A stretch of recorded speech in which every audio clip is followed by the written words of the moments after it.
please. Okay, so yes, my presentation is short too, and I actually tried to follow the instructions. So what I'll do is give my short answers to 3 of the questions of the questionnaire that as a member of the advisory board, I was asked to answer.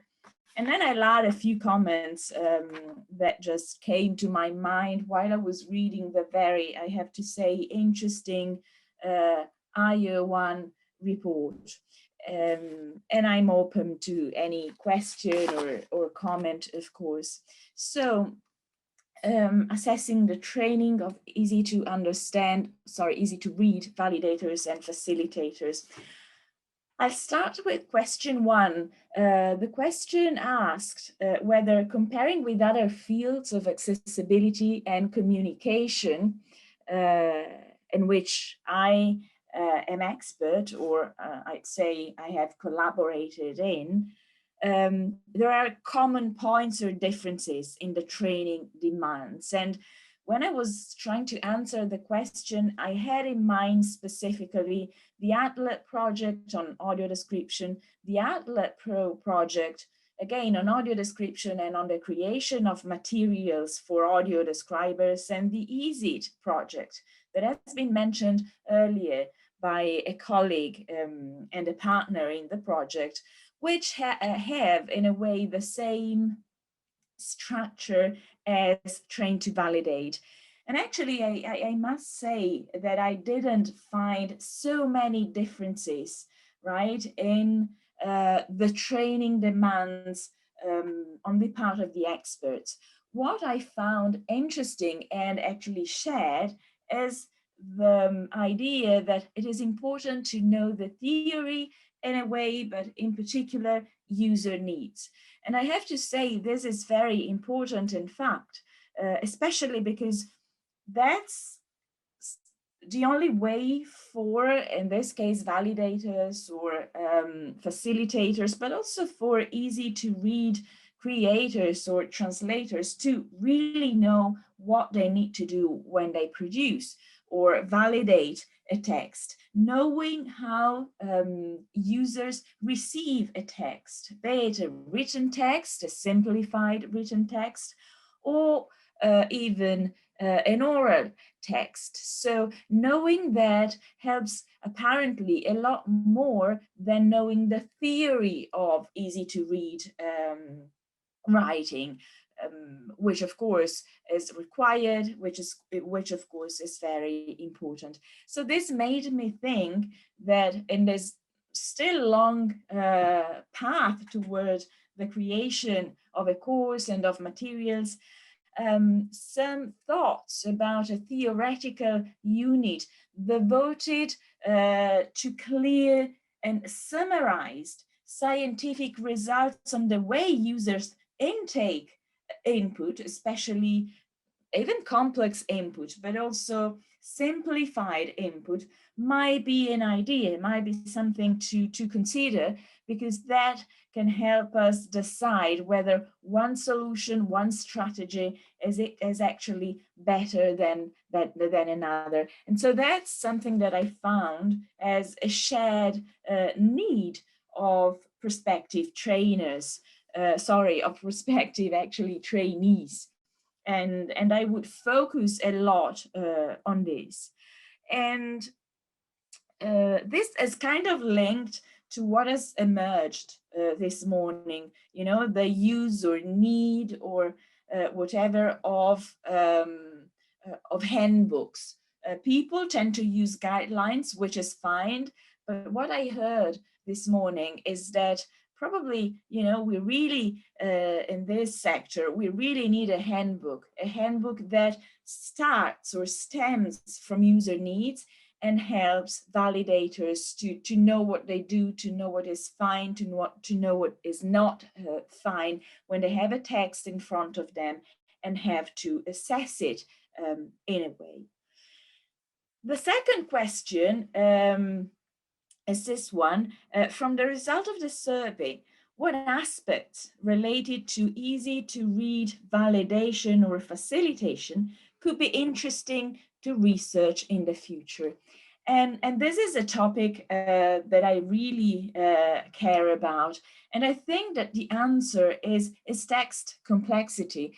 In EASIT, in many other easy to understand oriented researcher projects, we think a lot about how to simplify a text, right? But there is not still a complete I think, idea or a measurable idea of what a complex text is. And I think this is very important. This is missing so much. So I think research should go that way, because before simplifying, we should know what is complex from an empirical and a scientific and point of view, not just out of our intuition as speakers, which is fine. We also have a solid background in linguistics or translation or, readability in very many sectors. But assessing a complex text is not there yet. So there are indexes of text readability, but those are different. For instance, if we compare them to a more general idea of a usable text, which is what we want for people who cannot intake particularly complex texts. And this can be useful for those who create easy to read text, but also for those who validate easy to read text.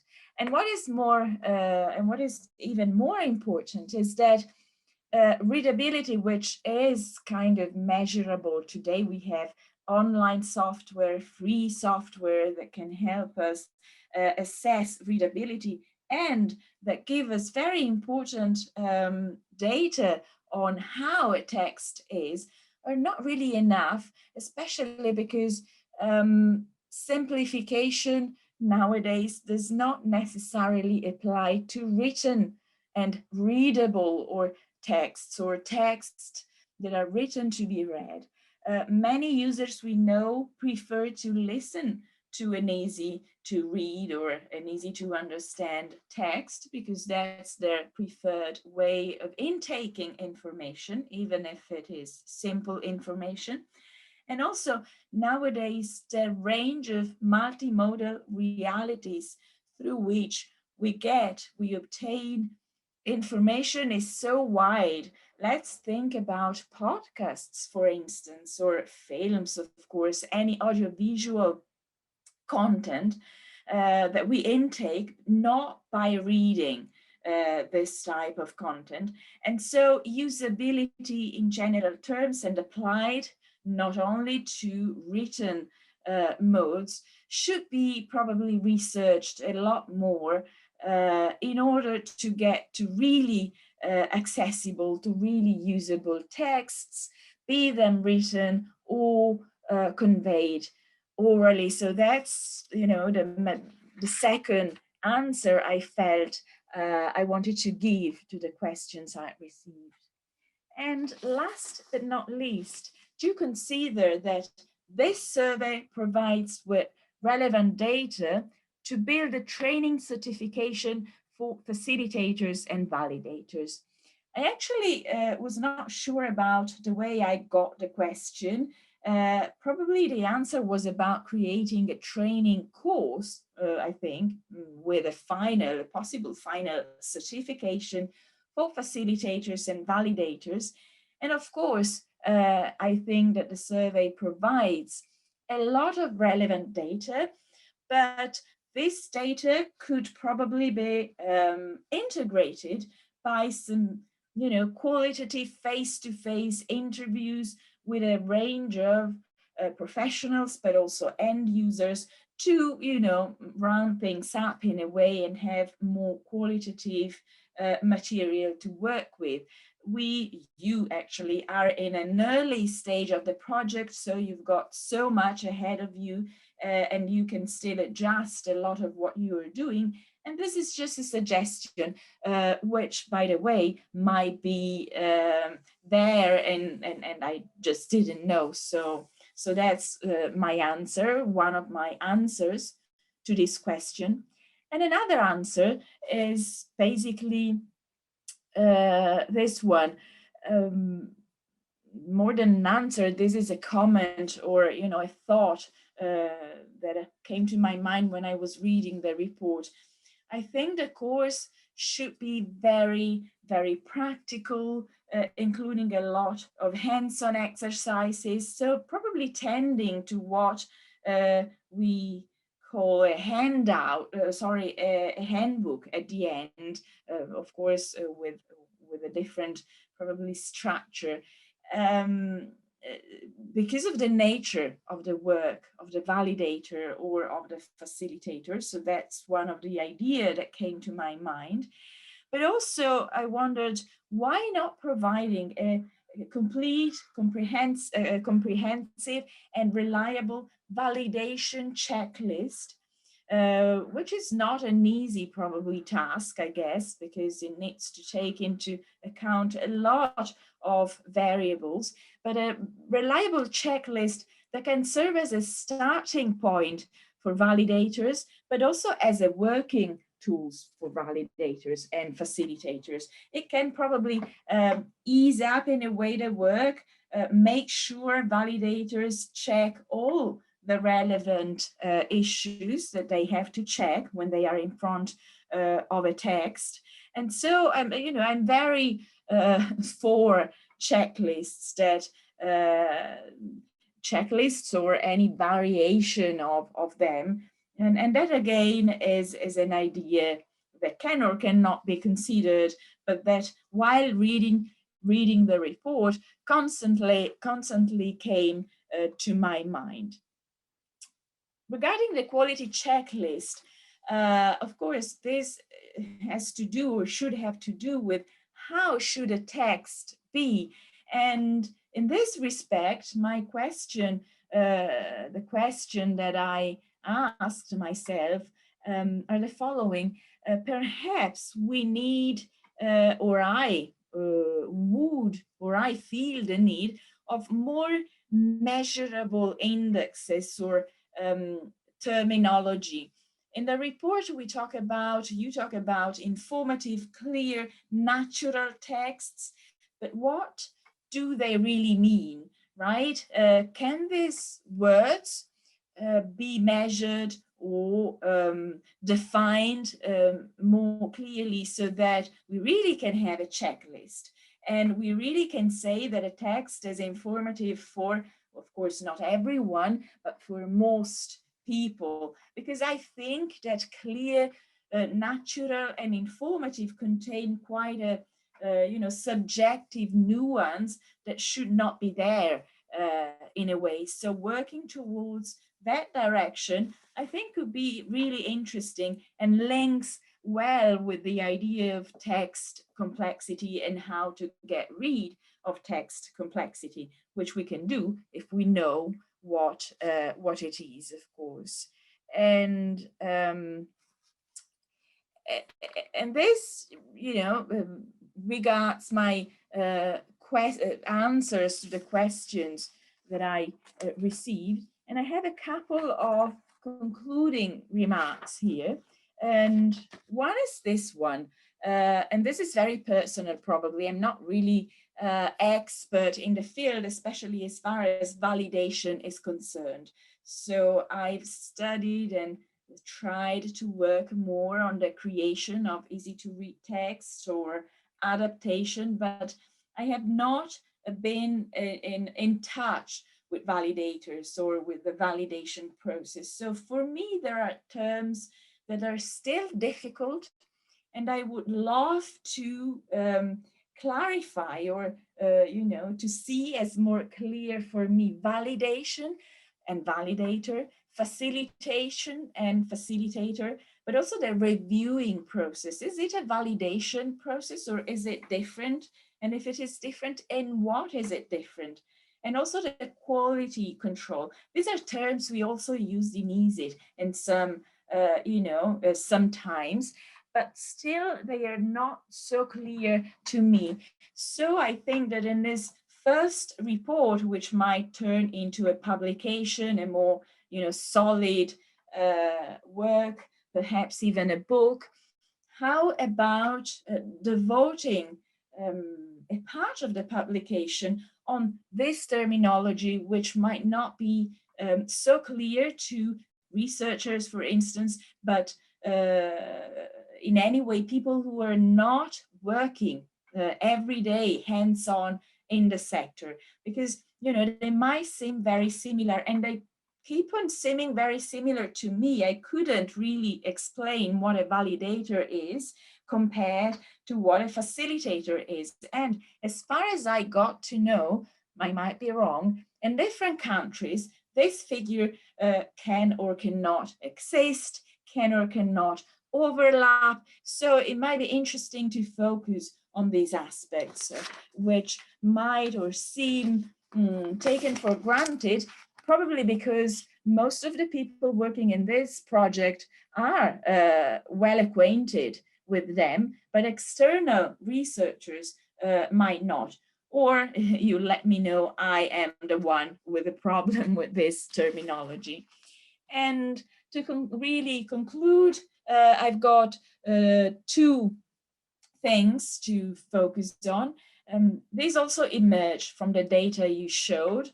The idea that this too seems to be a feminized job, or to have become such. And this is what happens also in other realms that have to do with language, translation and interpreting. Also the EASIT results gave us such an idea. There are so many women working in the sector and not so many men working in the sector, but we do not know why, at least not at the moment.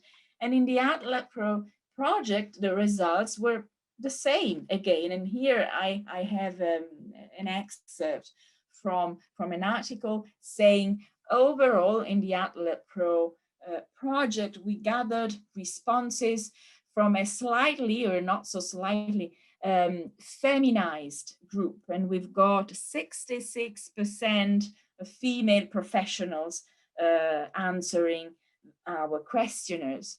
And another and really last point is, and here we say, we go, most respondents are trained and paid workers, which seems not to be the case in the validators sector. And so I wonder whether validators are professionals in a very specific sense. The Gentile 2013 and Catan 2018 sense. Are these people who provide a service that the buyers of the service cannot offer themselves, and they're also paid? Maybe, talking of validators in these terms can also be an interesting way of presenting them, I think, and also of turning them into paid professionals, because as far as I got, they are still not,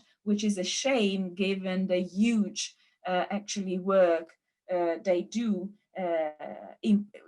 work that is important socially, especially. So they really deserve a recognition, which also comes from being paid. And that's it.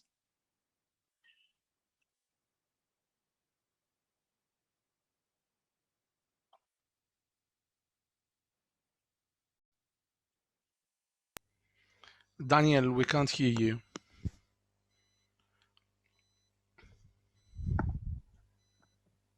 Now, yes. Okay, thank you. Thank you. Thank you, Carlo. So thank you very much, Elisa, for this comprehensive presentation.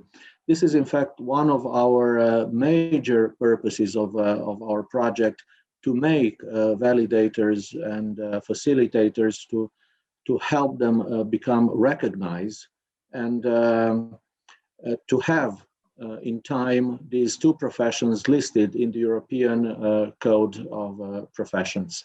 Thank you very much, Elisa. Anna, I think that you still have some 5 minutes left. for your presentation. Feel free to start whenever you are ready. Okay, I will do my best to do it in 5 minutes. I think, can you hear me, right? You can hear me. We can hear you fine. Okay. I'm trying also to use live subtitling, so it might work, might not, because I don't have the mic on. Okay, what I did was I tried to address the questions that you provided, but I think I took them more as an inspiration. So I refer to them more loosely. First of all, I think I should start with a very short explanation where I come from, because I look at the participants and there are so many names I don't know, and I don't know what the backgrounds are. But my background is audiovisual translation and accessibility, both research and practice. So I work at the university, but I'm also very actively involved with an NGO that provides access services. But at the same time, I have to say that I'm quite ignorant when it comes to easy to read. I hope this doesn't get me kicked off the advisory board that I have the honor to be part of. But I think I'm saying this for a purpose, because I think many people in AVT and media accessibility don't really know a lot about easy to read. And I think very often we might confuse easy to read with plain text, for example. And I also noticed it's an issue, for at least in Poland right now, when we are implementing the European Accessibility Act, and we have accessibility coordinators in many public institutions. There is this constant buzz of what is easy to read, is it plain text, how to prepare this, who should prepare this, and so on. So this is my perspective in this presentation that I will try to make super short. But I also think it's a good perspective in a way that, to me, AVT and media accessibility experts and easy to read experts only are starting to work together. We have not worked together before, which is quite interesting when you think about it. And I think we could mutually benefit from what has been done. And I can tell you what has been done in AVPMA projects that I think relate to this project in a way. I will maybe try to skip as much as possible, but my main point is that however we in audiovisual translation and media accessibility deal with access, especially for people with sensory disabilities or to linguistic barriers through audio description and subtitling for the deaf and hard of hearing, subtitles, dubbing, voiceover, and so on, we haven't really considered easy to read as an access service so far. And the good question is why? Since audio description and subtitles and dubbing and voiceover, whatever you have, are actually text-based. And easy to read was not really, and still is not really, part of our research. However, there was a very interesting project which was called Easy Access for Social Inclusion Training, and it actually is exploring how we could use easy to read in audio description, in subtitles, and in the news. But in AVT and the accessibility, unless I'm wrong, and I admit I can be, this is pretty much it so far. Now, what we have in common in AVT and media accessibility, especially with easy to read, is I think that trying to validate, you respond to the two demands that are shared with other accessibility modes. And this is, I would say, training and certifications of professionals, and also involving and recognizing validators and facilitators, or whatever you will call them. With training, and this is again a practical perspective, the demand for access services is growing and will be growing. And I think it's no longer a thing the voluntaries will do, because the European Accessibility Act creates and continues to create demand for access services. So it's no longer a thing that volunteers will do because they want to. The thing is that unfortunately in access services, it is often thought that it is enough to be, that they can be done by almost anyone, and really no professional skills or very little professional skills and training is required. In audio description, for example, it is not very uncommon to hear that all you need to do is to not be blind and to speak a language. And for SDH, you just need to speak the language here and manage the software, which you can learn in 2 hours. Those are some of the discussion on Facebook forums for accessibility coordinators in Poland that are present there, and I try to take part, and we try to explain, of course, subtitling is not rocket science, but it's also not something, an audio description that you can learn overnight. There are skills that you need. And in this way, with re-speakers, with live subtitling, it's a bit more complicated, but I have heard already from broadcasters, so serious people, that any interpreter can do re-speaking. It's not really a big thing. Now, the second demand that I think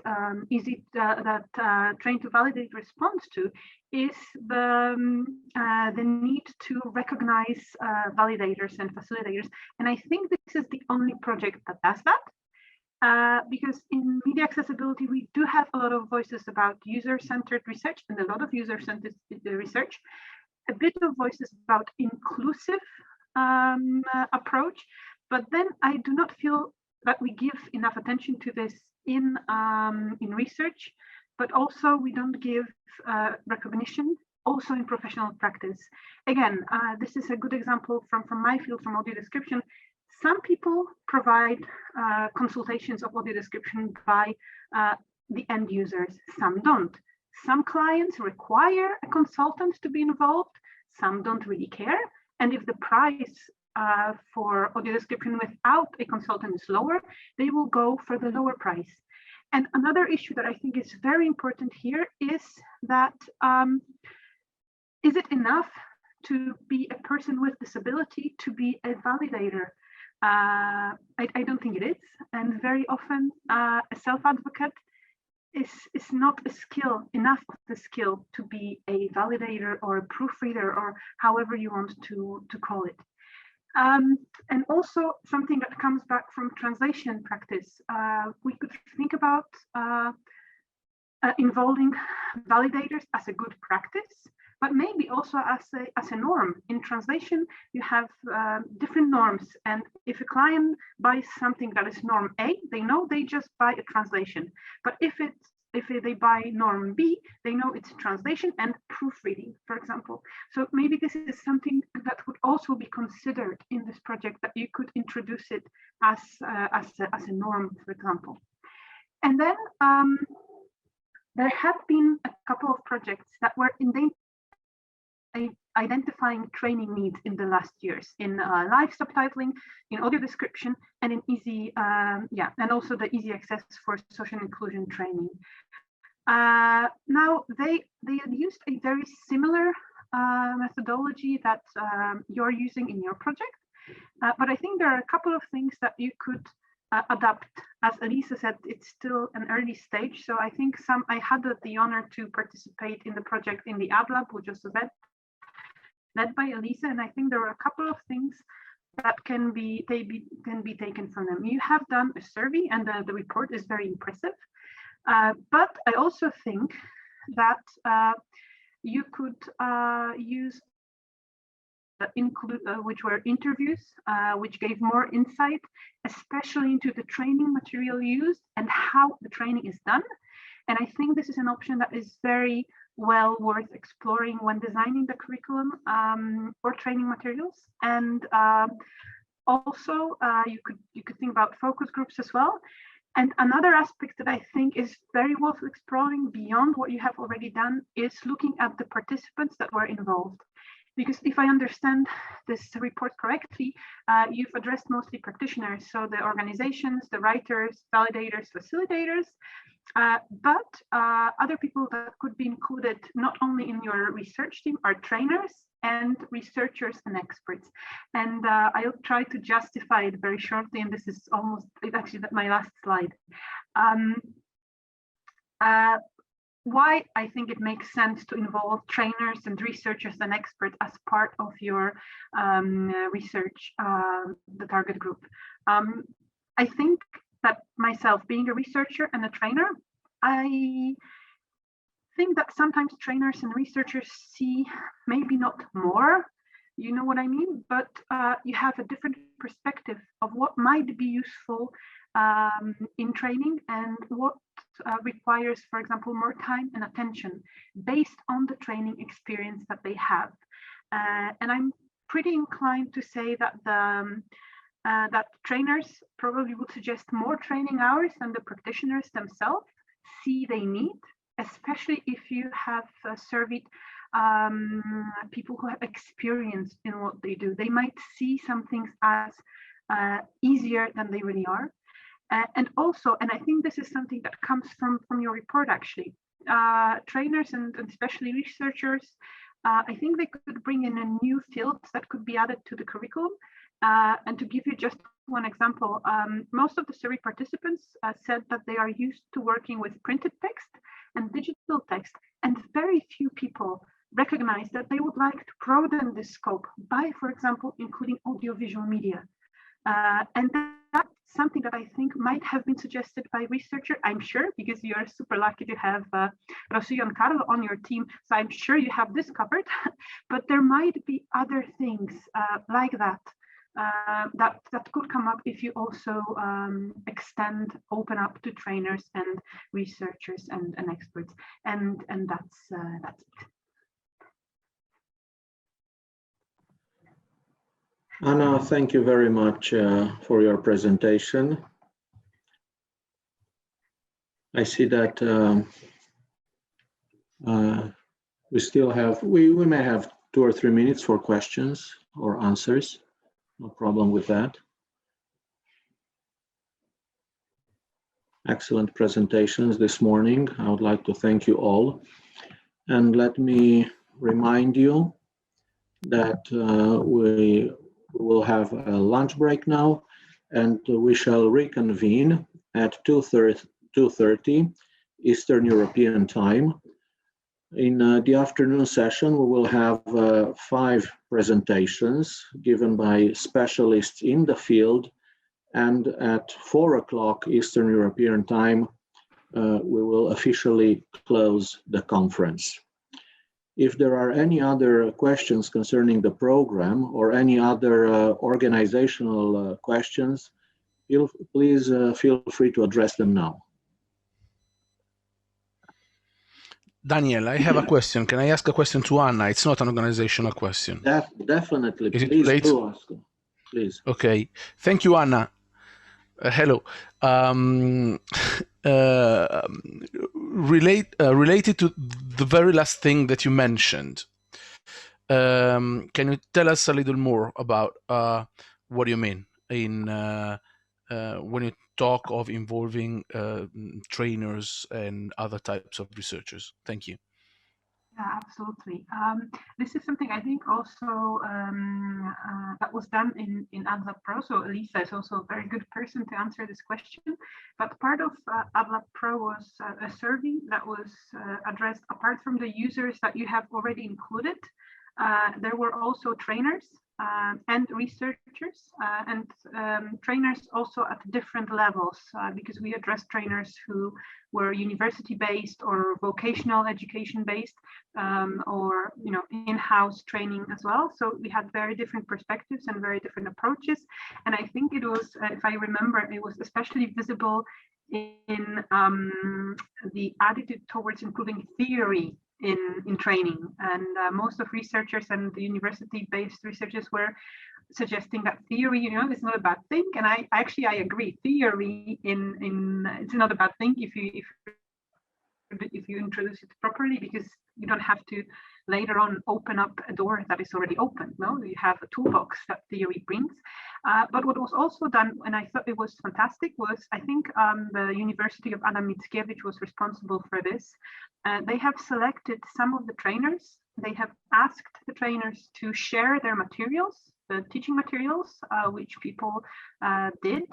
And then they held online Skype sessions with the trainers to go over how they teach and go over some of the materials and exercises and activities they develop to understand them better. In a sense, what is the goal of this activity, on how it plays out, does it work well, and so on. And I think this was very good. Also, maybe Elisa, you can have a say on this. Also, at the stage of not only developing the curricula, but also developing the training materials. Thank you.